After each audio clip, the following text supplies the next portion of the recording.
ಕುಮಟಾ ತಾಲೂಕಿನ ಮಾಸೂರು ಕ್ರಾಸ್ನ ಜನತಾ ಪ್ಲಾಟ್ನ ಶಾಲಾ ವಲಯದಲ್ಲಿ ಹಂಪ್ ಮತ್ತು ಸೂಚನಾ ಫಲಕ ಅಳವಡಿಸುವಂತೆ ಆ ಭಾಗದ ಸ್ಥಳೀಯರು ಲೋಕೋಪಯೋಗಿ ಇಲಾಖೆಯನ್ನು ಆಗ್ರಹಿಸಿದ್ದಾರೆ.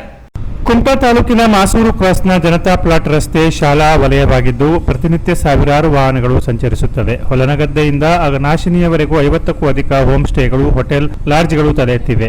ಹಾಗಾಗಿ ಈ ಭಾಗದಲ್ಲಿ ಪ್ರವಾಸಿ ವಾಹನಗಳ ಸಂಚಾರ ಜೋರಾಗಿದೆ. ಅದರಲ್ಲೂ ವೀಕೆಂಡ್ಗಳಲ್ಲಿ ನೂರಾರು ಪ್ರವಾಸಿ ವಾಹನಗಳು ವೇಗವಾಗಿ ಸಂಚರಿಸುವುದು ಸ್ಥಳೀಯರ ಆತಂಕಕ್ಕೆ ಕಾರಣವಾಗಿದೆ.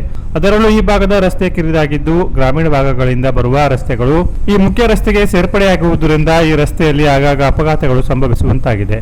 ಬಾಡ ಜಾತ್ರೆಯ ದಿನವೂ ಈ ಭಾಗದಲ್ಲಿ ಅಪಘಾತ ಸಂಭವಿಸಿ ಗಂಭೀರ ಗಾಯಗೊಂಡ ಯುವಕ ಮಣಿಪಾಲ್ ಆಸ್ಪತ್ರೆಯಲ್ಲಿ ಚಿಕಿತ್ಸೆ ಪಡೆಯುವಂತಾಗಿದೆ.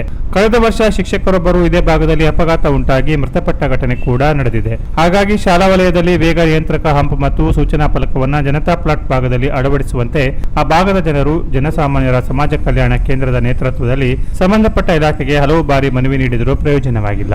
ಈ ಬಗ್ಗೆ ಪಿಡಬ್ಲ್ಯೂಡಿ ಇಲಾಖೆಯ ಇಂಜಿನಿಯರ್ ಅವರನ್ನು ಕೇಳಿದರೆ ಸರ್ಕಾರದಿಂದ ಅನುದಾನ ಬಿಡುಗಡೆಯಾಗಿಲ್ಲ ಎಂದು ಸಬೂಬು ಹೇಳುತ್ತಿದ್ದಾರೆ. ಹಂಪ್ ಮತ್ತು ಸೂಚನಾ ಫಲಕ ಅಳವಡಿಸಲು ಲಕ್ಷಾಂತರ ರೂಪಾಯಿ ಬೇಕಾಗುತ್ತಾ ಅಥವಾ ಸರ್ಕಾರದ ವಿಶೇಷ ಅನುದಾನದ ಅಗತ್ಯವಿದೆ ಎಂಬ ಪ್ರಶ್ನೆ ಆ ಭಾಗದ ಜನರು ಕೇಳುವಂತಾಗಿದೆ.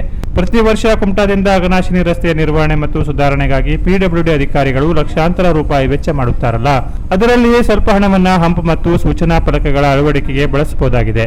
ಜನಪರ ಕೆಲಸ ಮಾಡುವ ಮನಸ್ಥಿತಿ ಅಧಿಕಾರಿಗಳಿಗೆ ಇದ್ದರೆ ಖಂಡಿತ ಗ್ರಾಮೀಣ ಭಾಗದಲ್ಲಿರುವ ಎದುರಾಗುವ ಸಣ್ಣ ಪುಟ್ಟ ಸಮಸ್ಯೆಗಳನ್ನು ಶೀಘ್ರ ಪರಿಹರಿಸಬಹುದಾಗಿದೆ.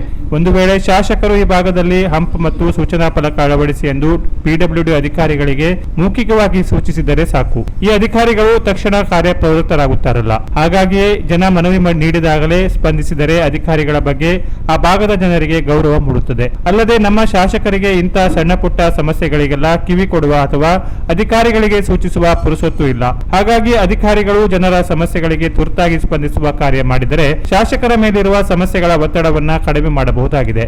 ಇಲ್ಲವಾದರೆ ಪ್ರತಿ ಸಣ್ಣ ಪುಟ್ಟ ಸಮಸ್ಯೆಗೂ ಜನ ಶಾಸಕರ ಮನೆಗೆ ಅಲೆಯುವ ದುಸ್ಥಿತಿ ಎದುರಾಗುತ್ತದೆ. ಹಾಗಾಗಿ ಪಿಡಬ್ಲ್ಯೂಡಿ ಅಧಿಕಾರಿಗಳು ಆ ಭಾಗದ ಜನರ ಸಮಸ್ಯೆಗೆ ಸ್ಪಂದಿಸಿ ಹಂಪ್ ಮತ್ತು ಸೂಚನಾ ಫಲಕವನ್ನ ಅಳವಡಿಸುವ ಕಾರ್ಯ ಮಾಡಬೇಕೆಂದು ಸಾರ್ವಜನಿಕರು ಆಗ್ರಹಿಸಿದ್ದಾರೆ. ಇಲ್ಲವಾದರೆ ಈ ಸಂಬಂಧ ಜನರೆಲ್ಲ ಸೇರಿ ಪಿಡಬ್ಲ್ಯೂಡಿ ಇಲಾಖೆಗೆ ಮುತ್ತಿಗೆ ಹಾಕಿ ಪ್ರತಿಭಟಿಸುವುದು ಅನಿವಾರ್ಯವಾಗುತ್ತದೆ ಎಂದು ಜನಸಾಮಾನ್ಯರ ಸಮಾಜ ಕಲ್ಯಾಣ ಕೇಂದ್ರದ ಅಧ್ಯಕ್ಷ ಆಗ್ನೆಲ್ ರೋಡ್ರಗಿಸ್, ಸಾಮಾಜಿಕ ಕಾರ್ಯಕರ್ತ ಸುಧಾಕರ ನಾಯ್ಕ್, ಪ್ರಮುಖರಾದ ರಾಜಮ್ಮ ನಾಯರ್, ನಾಗೇಶ್ ಉಲಸ್ವಾರ್ ಇತರರು ಎಚ್ಚರಿಸಿದ್ದಾರೆ.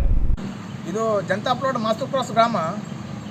ಇಲ್ಲಿ ನಾವು ಹಂಪ್ ಮಾಡಬೇಕು ಹೇಳಕ ಒಂದು ಅರ್ಜಿ ಕೊಟ್ಟಿದ್ರು ಇಲ್ಲಿ ಲೋಕೋಪಯೋಗಿ ಇಲಾಖೆಗೆ. ನಂತರ ಅವರು ಏನು ಮಾಡ್ಬೇಕು ಕೇಳಿದ್ರೆ ಒಂದು ರಿಪ್ಲೈ ಕೊಡಲಿಲ್ಲ. ನಂತರ ಅವರು ಒಂದು 2 ತಿಂಗಳ ಬಿಟ್ಟು ನಾನು ಕೇಳಿದೆ. ನಂತರ ಅವ್ರು ರಿಪ್ಲೈ ಕೊಟ್ಟರು, ಅವ್ರು ಏನು ಹಣ ಇಲ್ಲ ಹೇಳ್ಕೊಂಡು. ನಂತರ ನಾನು ತಿರ್ಗೇನು ಮಾಡಿದೆ, ಡಿ ಸಿ ಅವ್ರು ಕೊಟ್ಟೆ. ಡಿ ಸಿ ಅವ್ರು ಏನು ಮಾಡಿದ್ರು, ಕಾರವಾರ ಲೋಕೋಪಯೋಗಿ ಇಲಾಖೆ ಕೊಟ್ಟರು. ಅಲ್ಲಿಂದ ಬಂದು ರಿಪ್ಲೈ ಹಣ ಇಲ್ಲ ಹೇಳ್ಕೊಂಡು. ನಂತರ ಏನು ಮಾಡಿದೆ ಕೇಳಿದ್ರೆ ನಾನು ಇದನ್ನು ಲೋಕೋಪಯೋಗಿ ಸಚಿವರು ನಮ್ಮ ಸನ್ಮಾನ್ಯ ಜಾರಕಿಹೊಳಿಗೆ ಅವ್ರು ಕೊಟ್ಟೆ. ಅಲ್ಲಿಂದ ರಿಪ್ಲೈ ಬರಲಿಲ್ಲ. ಅಂದರೆ ಇಲ್ಲಿ ಏನಾಗಿದೆ ಕೇಳಿದ್ರೆ ಇಲ್ಲಿ ತಿಂಗಳಿಗೆ ಒಂದು 2 ಆಕ್ಸಿಡೆಂಟರು ಆಗೇ ಆಗ್ತದೆ ಹೆಚ್ಚಾಗಿ. ಮತ್ತು ಮೂಕ ಪ್ರಾಣಿಗಳಿದೆ, ಅದ್ರ ಮೇಲೆ ಹಾಯಿಸ್ಕೊಂಡು ಹೋಗುವುದು ಭಾಳ ನಡೀತದೆ ಇಲ್ಲಿ. ಮತ್ತು ನಂಬರ್ ಪ್ಲೇಟ್ ಇಲ್ಲದೆ ವಾಹನಗಳು ಓಡಾಡ್ತದೆ. 40 ಅಧಿಕ ರೆಸಾರ್ಟ್ಗಳಿವೆ. ಅಂದರೆ ಇಲ್ಲಿ ಸಾವು ನೋವು ಭಾಳ ಸಂಭವಿಸ್ತದೆ. ಈಗ 1 ವರ್ಷದಿಂದ ಒಬ್ಬ ಟೀಚರ್ ಹೋಗಿದ್ದಾರೆ. ಅಂದರೆ ಸರ್ಕಾರದಲ್ಲಿ ಹಣ ಇಲ್ಲ ಹೇಳ್ತಾರೆ. ಅಂದರೆ ಒಂದು 2 ಹಂಪ್ ಹಾಕ್ಲಿಕ್ಕೆ ಇಲ್ಲಿ ಲಕ್ಷಗಟ್ಟಲೆ ಬೇಕು ಅಂತಾರೆ. ಅಂದರೆ ಸಾರ್ವಜನಿಕ ಹೀಗೆ ಸಾಹಿತ್ಯ ಹೃದಯ ಇದು. ಹಾಗಾಗಿ ನಾನು ಇವತ್ತೇನು ಮಾಡಿದೆ ಕೇಳ, ಎ ಸಿ ಮುಖಾಂತರ ಸನ್ಮಾನ್ಯ ಸಿದ್ದರಾಮಯ್ಯ ಒಂದು ಮನವಿ ಕೊಟ್ಟಿದ್ದೇನೆ. ಕೂಡಲೇ ನೀವು ಹಣ ಬಿಡುಗಡೆ ಮಾಡಬೇಕು, ಇಲ್ಲಾಂದರೆ ಭಾಳ ಸಾವನ್ನು ಸಂಭವಿಸ್ತದೆ ತಿಳ್ಕೊಂಡು. ಹಾಗಾಗಿ ನೀವು ಆದಷ್ಟು ಬೇಗ ಇದನ್ನು ನೀವು ಪರಿಶೀಲನೆ ಮಾಡಿಕೊಡ್ಬೇಕು. ಯಾವುದಾದ್ರು ಒಂದು ಅನುದಾನ ಇದ್ದರೆ ನೀವು ಕೂಡಲೇ ಅದನ್ನು ನೀವು ಹಂಪ್ ಅಳವಡಿಸಿ ಅವರು ನಮ್ಮ ಶಾಲೆ ಮಕ್ಕಳಿಗೆ, ಅಂಗನವಾಡಿ ಮಕ್ಕಳಿಗೆ ಯಾವುದೋ ತೊಂದರೆ ಆಗದೆ ಮಾಡಿಕೊಡ್ಬೇಕು ಹೇಳಿ ತಮ್ಮನ್ನು ವಿನಂತಿ ಮಾಡ್ತೀವಿ. Canara press news, Kumta.